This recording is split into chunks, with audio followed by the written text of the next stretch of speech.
Bom, pessoal, como nós vimos nos últimos dias, os acidentes com cerol são bem comuns entre os motociclistas. Nós mostramos aqui na segunda-feira o homem que quase teve o pescoço cortado por causa de uma linha com cerol. São muitos riscos que eles correm, inclusive, com fios soltos pelo caminho. Sabe aquele fio que está preso no poste, está com aquela barriga na rua? Isso é um risco e tanto para quem está andando de moto. Coloca na tela aqui do Balanço Geral.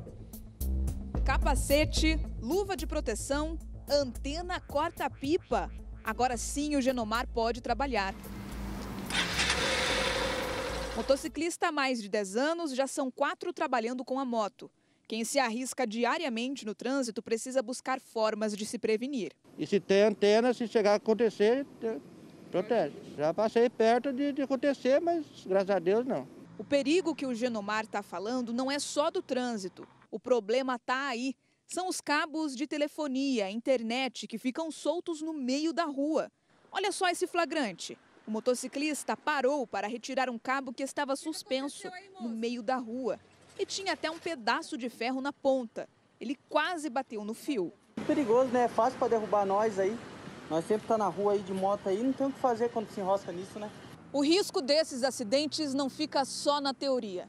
Há aproximadamente 2 anos, aqui na Avenida Piquiri, região norte de Cascavel, uma motociclista morreu depois de ser atingida por um cabo de telefonia no pescoço.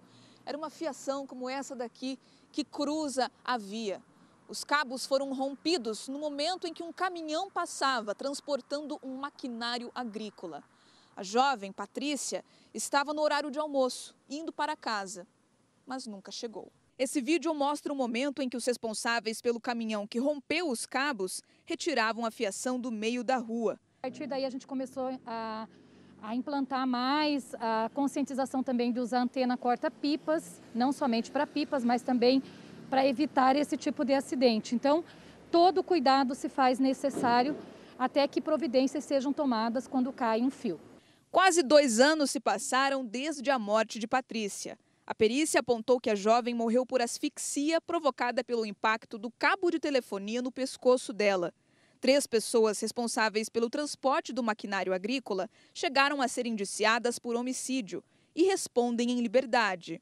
Periodicamente a gente vê matérias de caminhões que passam e acabam rompendo fios, até de alta tensão, mas a maioria são fios de telecomunicações, cabos de fibra, e esses fios geram risco. Sem falar naquela quantidade de fios que fica com barriga, né? Muitos se rompem, a instalação de novos fios e não são retirados os velhos, e isso tudo representa um risco. Os cabos soltos pelos postes da cidade pegam motociclistas desprevenidos. Mas de quem é essa responsabilidade?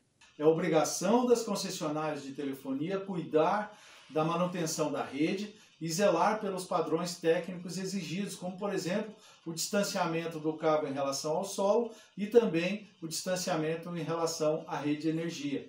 E vale lembrar que em caso de acidentes onde fique de fato comprovada a responsabilidade dessas empresas, elas poderão responder na justiça por danos materiais e morais às vítimas. Como a Companhia de Energia Elétrica compartilha os postes, também tem responsabilidade de fiscalização.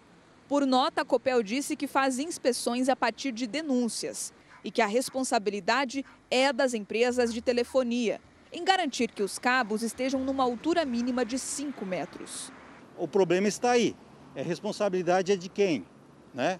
Então, sabemos, está na lei a responsabilidade de quem, então, mais cabe aos fiscalizadores e aos próprios órgãos tomarem as medidas. Então esse é o papel que a gente está tentando buscar, reunir os atores envolvidos para que providências sejam tomadas, senão daqui a pouco nós vamos perder mais vidas ou ter acidentes graves em função desses fios caídos.